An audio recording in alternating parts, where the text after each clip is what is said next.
members of the media, good afternoon.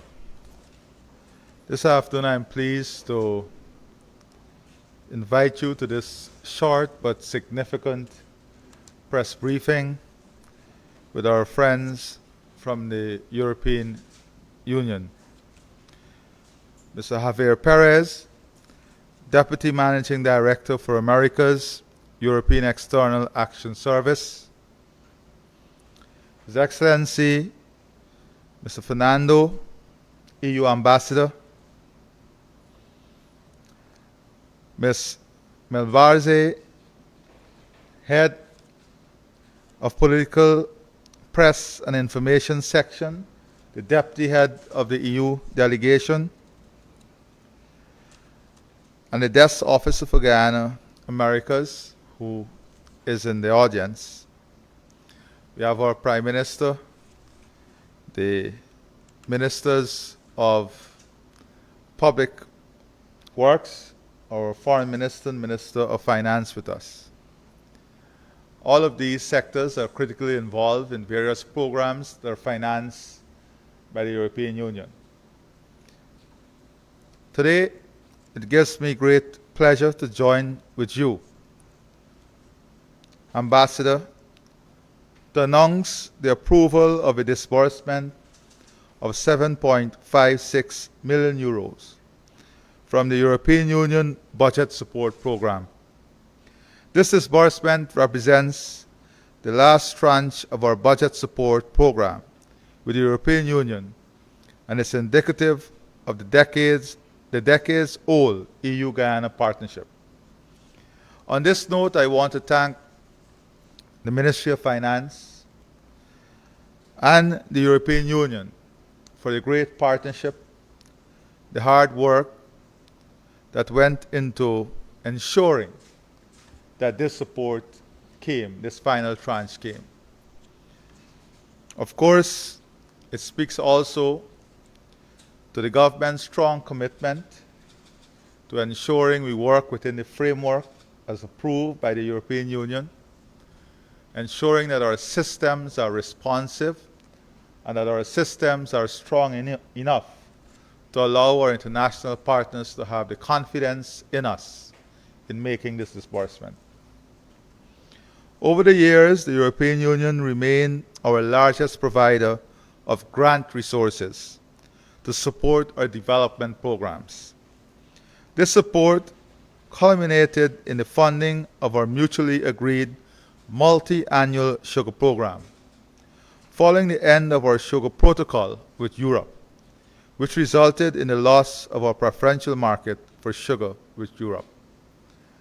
So members of the media, as you know, after the end of the preferential market, we had a multi-annual arrangement in which the European Union supported our development agenda. And it's important for us to understand this, to support our development agenda through budget support.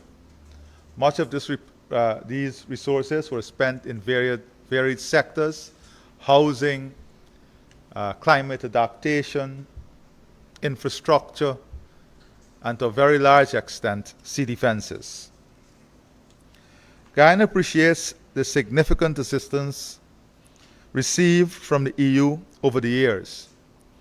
And in particular, I take this opportunity to highlight the strong support and partnership with the European Union that we have forged in the rebuilding of our fragile sea and river defense. The Guyana Shore Zone Management Program targeted the reconstruction of several kilometers of our severely deteriorated sea defense systems along the coastline to protect low-lying areas which are prone to flooding during high tide. As a result of this intervention, thousands of acres of arable agricultural lands under cultivation are protected from the intrusion of the sea.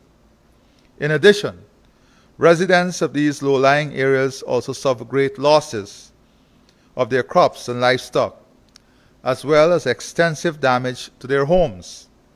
These resources that are being provided today will greatly assist in improving the lives of the people of Guyana and will help to offset the expenditure that has been incurred in our relentless struggle to defend our coastal zone from the intrusion of the aggressive Atlantic Ocean.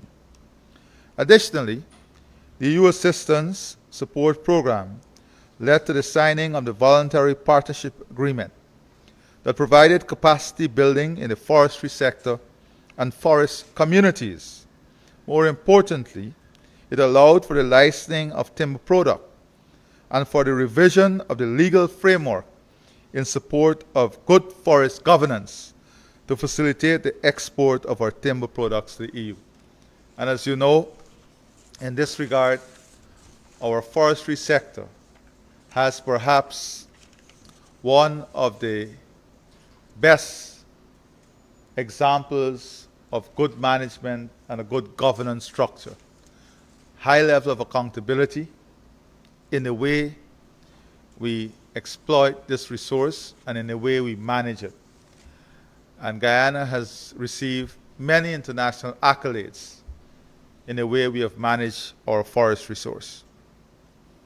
Your Excellency, Guyana deeply appreciates the kind gesture of the European Union in supporting Guyana's transition to an oil-producing nation. Moreover, we are conscious of the perils of becoming an oil-rich nation and are weary of the curse of the Dutch disease. Therefore, Guyana will endeavor to continue to expend its resources prudently, having experienced years of carrying an unsustainable debt burden, which resulted in Guyana being deemed a highly indebted poor country.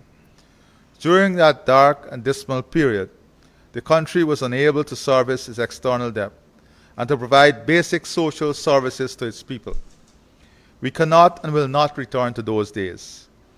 What we will do is to invest the resources garnered to transform Guyana into a country where people would want to live and contribute meaningfully to its development.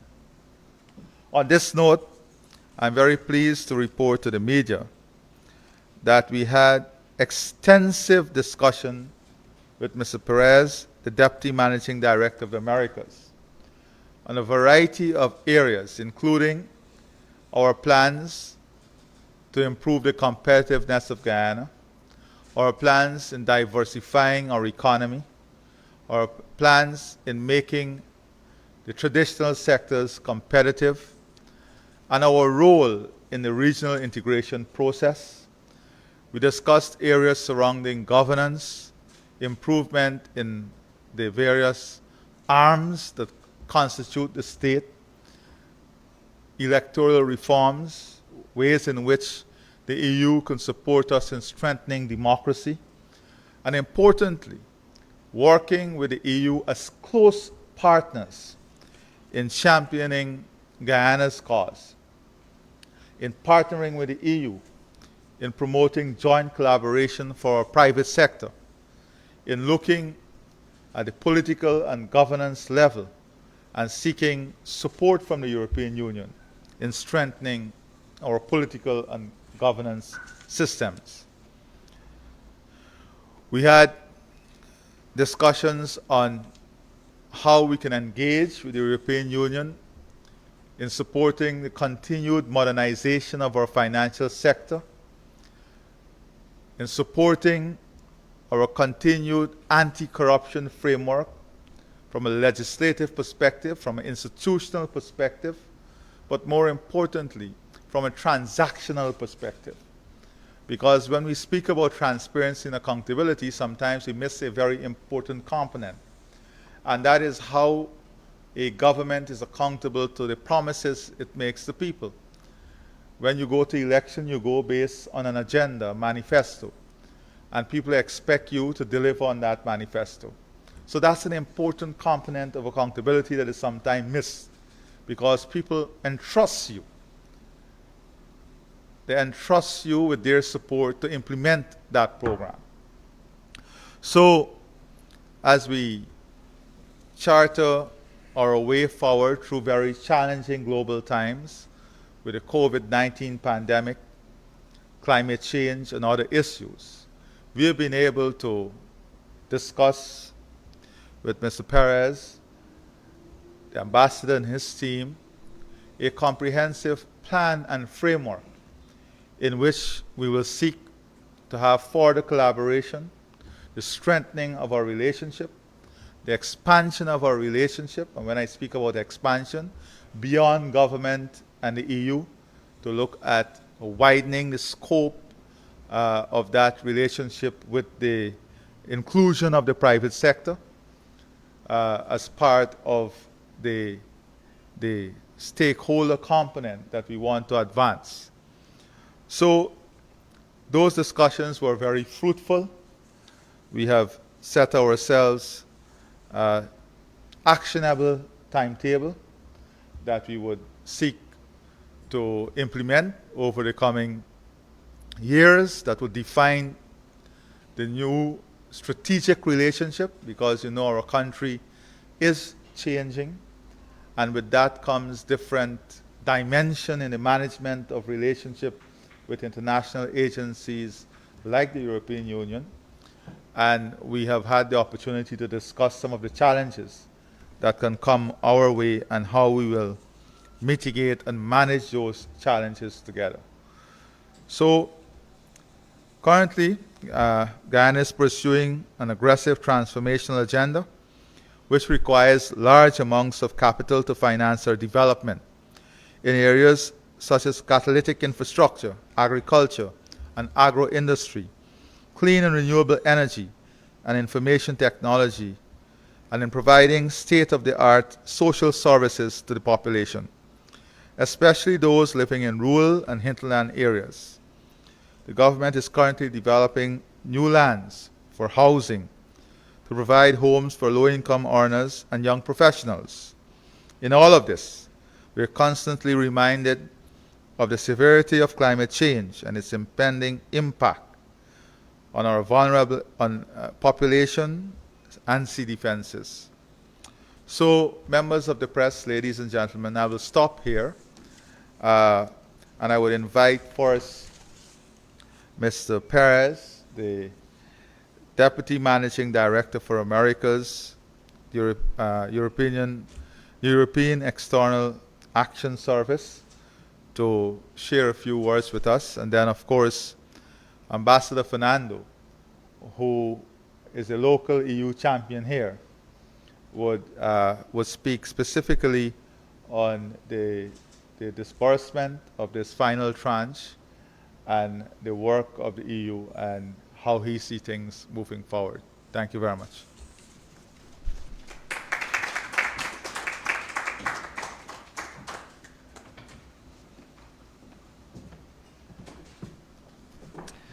Mr. Presidency, Your Excellency, Mr. Prime Minister, distinguished ministers, Fernando, dear friend, the EU ambassador here, dear members of the press, it's truly a privilege and an honor for us to be here today with you.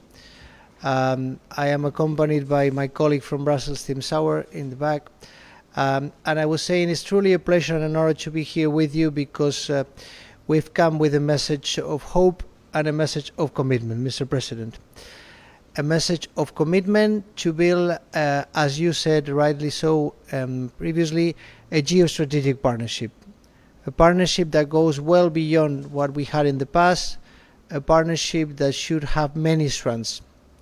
One of which is to build a truly and genuinely effective political partnership. We want to be partners of Guyana, we want to be political friends of Guyana, because we both face the challenges of today's world, believing in the same principles and with the same objectives. There's a lot we have in common, historically, linguistically, socially, but as I said, possibly the most important element of what we share is the belief in many fundamental elements that will be essential to confront the challenges of today's world. Guyana is a country that is respectful of human rights, that believes in multilateralism, that believes in the market economy, that believes that we need to promote a societal system that puts a human being at the center.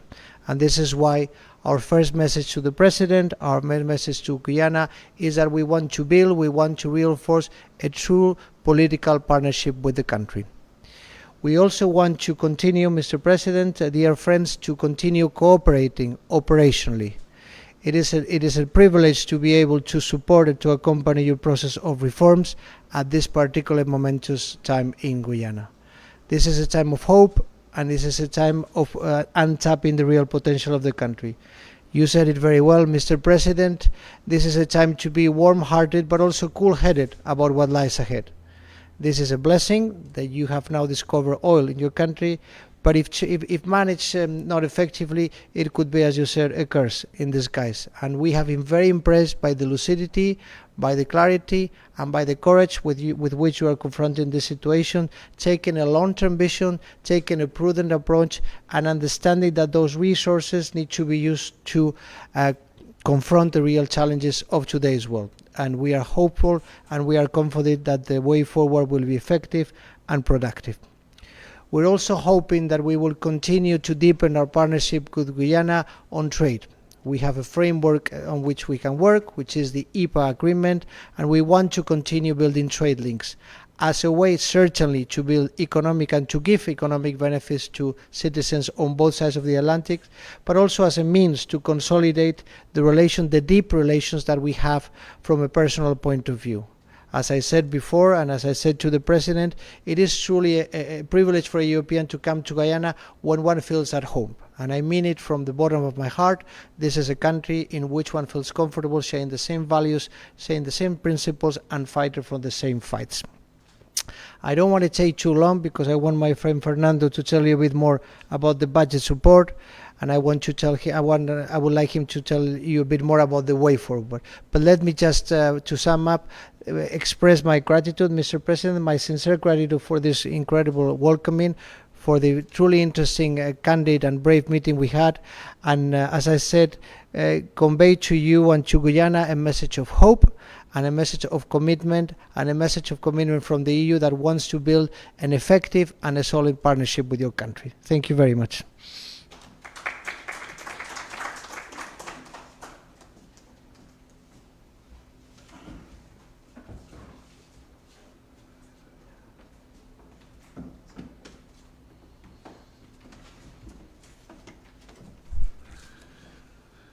Dear Mr. President, dear Mr. Prime Minister, dear ministers of the Cabinet, if you allow me, I want to start thanking you all, Mr. President, and all your ministers for the wonderful welcome that you have given to our Deputy Managing Director, Mr. Nino Perez, Javier, who is not only a friend, but is a friend of the Caribbean and is a friend of Guyana. Today's meeting is the culmination of many efforts, but I think that the visit is more than the culmination, the beginning of something more. It's the beginning of a period when we are going to be able to build even more on the very close and excellent relations that we have managed to develop between the European Union and Guyana. Many thanks for that. Now, having said this, I would like to turn to the subject of my intervention now, the release of the 7.5 million euro of budget support to the Co-operative Republic of Guyana. On behalf of the European Union, I want to congratulate you, Mr. President, Minister of Finance, and all the ministers, and all the people of Guyana who have been working hard to make it happen. It is the release of this budget support is, first of all, I think, a proof of trust. So what we are saying is we have a true partnership and we trust Guyana to manage this money that will go directly to the Treasury of Guyana. And it also means that you have provided the proof of good management of the finances and the proof of realization of the works that we are paying for today. Those works consist mainly of the sea defenses of Guyana. Guyana, the beautiful land of many waters, sometimes has too many waters. And we know how important it is for you to be protected, also in the context of climate change. it is a help or a contribution from the European Union so that the country can adapt itself better to the changing patterns of weather and climate change, but it is also a contribution to improve the infrastructure of the country. I'm very proud to say that with this program, which overall has been 30 million euro, you have managed to build more than 10 kilometers or almost 10 kilometers of sea defenses. You have also managed to rehabilitate many kilometers, I think more than 10 kilometers as well. But more importantly, you have managed to maintain almost 60 kilometers of sea defenses. In addition, you have planted 6 new mangrove sites. Mangroves are those wonderful trees, as you know, that not only improve the quality of the air, not only improve the environmental richness of the country, but they also protect the country from the rising sea level. And on top of that, many other things have been achieved. Let me only mention one which is very close to my heart.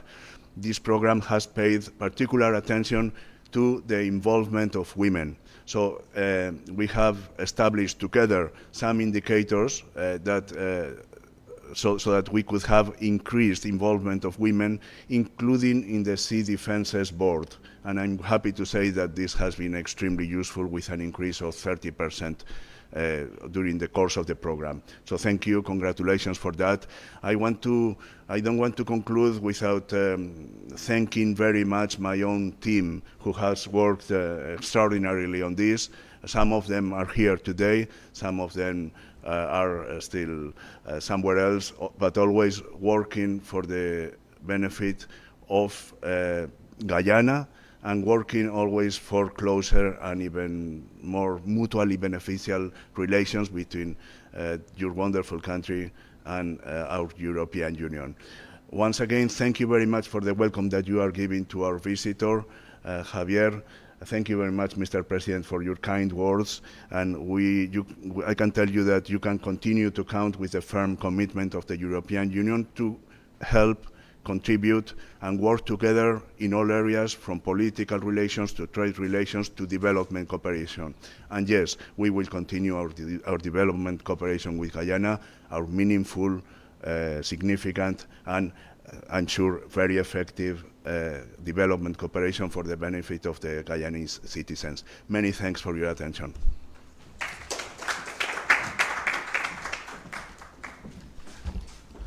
And now, good afternoon, ladies and gentlemen, Your Excellency, PM, members of the Cabinet, and our friends of the European Union. Thank you for being here. We'll now take a few questions. Yeah, we'll take a few questions now in keeping with the subject matter that we were discussing. Go ahead.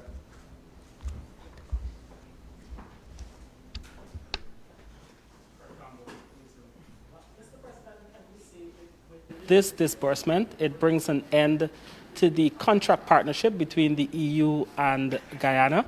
And are there talks or negotiations for a new partnership?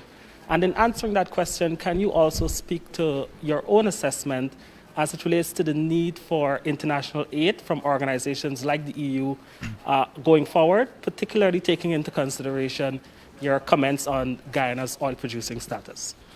Yeah, well, first of all, Gord, I have made it very clear that there's a serious misconception in relation to the narrative of Guyana being, yes, we are a new player in oil and gas. Yes, we are projected to grow tremendously and be a leading economy globally. But there's a transition time which brings with it a transition gap. And we are making the case that in that transition gap, Guyana still qualifies for concessional financing. We still qualifies for support from international agencies, because the strong flow of revenue from the oil and gas sector would not occur immediately. There will be a time frame that would take. So we still believe strongly that we are qualified to receive support. I I can't overstep the procedure and speak about new programming. But what I can say to you is that discussions on new programming, those discussions are ongoing. The Minister of Finance would tell you they're ongoing. And I would just want to say promising. That's all I would say at this time. Now, the important question that I think you asked is whether this decade-old relationship with this final tranche would be stagnated or comes to a halt. That is absolutely not the case. For a matter of fact, that is why we have such a high-level visit today, because the intention of this visit is to define the strategic way forward and the emerging challenges and opportunities, and for us to come up with a common framework and a plan as to how together the EU and Guyana will navigate the future, and how the EU will be a stronger, and I think Mr. Perez mentioned this, a stronger partner for Guyana, and how Guyana can be a stronger partner with the EU. And that is what this visit is about. It's chartering that strategic way forward, outlining the framework. And that is why we had such a productive discussion today. And I think very soon you will see that, that formulation or the framework being documented, and then you will see the focus. Of course, given the direction of the country, there will be changes in focus. We are now looking at, as I said, the integration of the private sectors, more trade-related matters, the political scenarios that we discussed. I wouldn't want to go into any details here, but there are various regional political issues or strategy issues that require us to communicate stronger and for us to have more discussions on common policies and agenda. And that is the type of strategic focus that is added now to the relationship. So it is not only about budget support and future programming of resources. It is much more than that now. The new dimension of the relationship is much, much more than that. Deal from governance, and you notice Mr. Perez is not shy away from mentioning that what we are creating is a political partnership. And that's important for us to understand, because a political partnership, that is not language you hear from international organizations very often.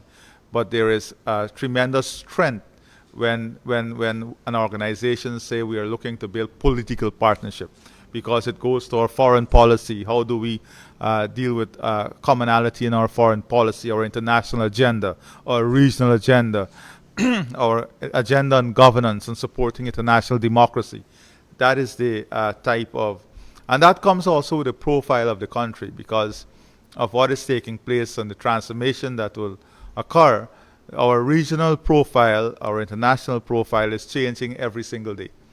And that is why, from a governance perspective, we have to work on ensuring we implement best practices every single day to support that profile that the country is having. I don't know if you want to add anything on this. Yes.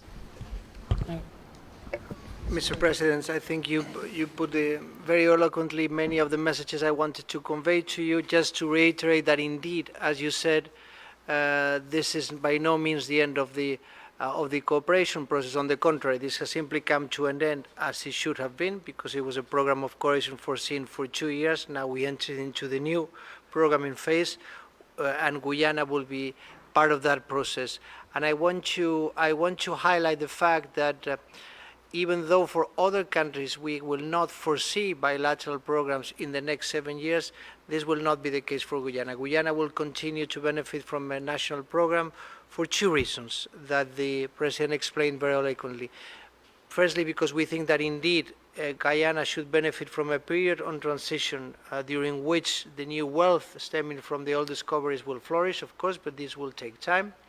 And this process obviously is to be framed in a rather challenging multilateral framework, where there are commitments to be made in the field of environment, where there are challenges related to connectivity, to productivity. And the second reason why we will have a national program with Guyana is because, as Fernando said, we trust this country, we trust this government. We clearly believe that there is a well-defined strategy to move forward, to work on issues like infrastructure development, health, education, inclusivity, the Green Deal, and we want to be partners of that process. We don't want to tell Guyana what to do, by no means, but we want to share experiences. We want to help and accompany processes. And it all comes down, as the President earlier said, to going a bit beyond that traditional cooperation and actually establishing this political partnership, which is the key word that we should all have in our mindsets from now onwards. We want to be able to talk to Guyana about absolutely everything that is of mutual interest and concern. Whether this is the regional situation, whether it's a specific foreign policy issue, where is this how to work together in the multilateral forum, where is it how to fight together to promote our societal model. This is a real challenge for the next few years. How to make sure that we're in a place after those 7 years where we can say to each other, this is how partners, this is how friends talk to each other about everything that is of mutual interest of concern. And I think this is the challenge we have to give to one another. Mr. President, that by the end of the 7 years, we could come back, somebody could come back, I would be delighted to, and say we achieved that goal. We are now real political partners. We are doing this because we believe in the same values, because we believe in the same principles, and because we want to fight the same objectives. Fernando, I don't know if you want to add. No, I think you said it all, Javier and Mr. President. I can only agree that perhaps, and I can perhaps even say that from my personal point of view, cooperation, development cooperation with Guyana, if anything, is more important than ever for the next few years. They will be the bridge, we hope, that will bring Guyana from the situation where it is now, or it has been in the past, to really take off. But I think that between now and then, the country needs to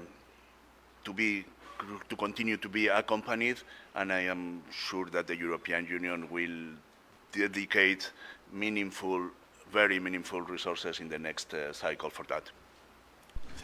Thank you. Is there another question? Go ahead. Mr. President, I know you spoke about sea defense and forest governance linked to timber exports, but is it too early to ask for more details on the work program as it relates to expending this disbursement, details like areas, groups involved, and really how it matches with the work that has been done already? It's a bit too early for us to give the details on the new profile of projects, but from what we are saying, you can get a full understanding as to the areas that we are looking at in terms of priority. But we can't, at this point, we can't go into any further details. Thank you, Mr. President. Is there another question in the room? All right, then. Thank you very much. I wanted to really, before I close, really thank the European Union. I want to thank Mr. Perez. We are very happy you're here. We are very happy we had this opportunity to engage. And like I've said to you and all the other international organizations, let us not define our relationship by perception. Wherever there are hard questions, let us ask the hard questions. And you have a government that is ready and responsive to answer those questions. And one thing, politically we discussed, that is, we should not have a one-dimensional look at things. You know, there's a lot of discussions on various influences and in countries' approach to development in the region, whether it's from the Western world, whether it's China, the European Union. We have seen announcement of different resources that is set out to make available opportunities. But one of the lessons, one of the things that we have agreed on today is that we must have a multidimensional view of how things operate and how things are released to unleash the potential of the country, whether it is from organizations or countries. And the media too, I think it's very important for you to understand the multidimensional perspective of the work that we're trying to do. I want to thank you sincerely, and I'm sure I'll be seeing you very soon again. So on behalf of all of you, I want to wish Mr. Perez and his team the best for the season, and also to wish you continued good health and safety in this world we live in today, and a safe flight back. Thank you very much. Likewise, thank you very much.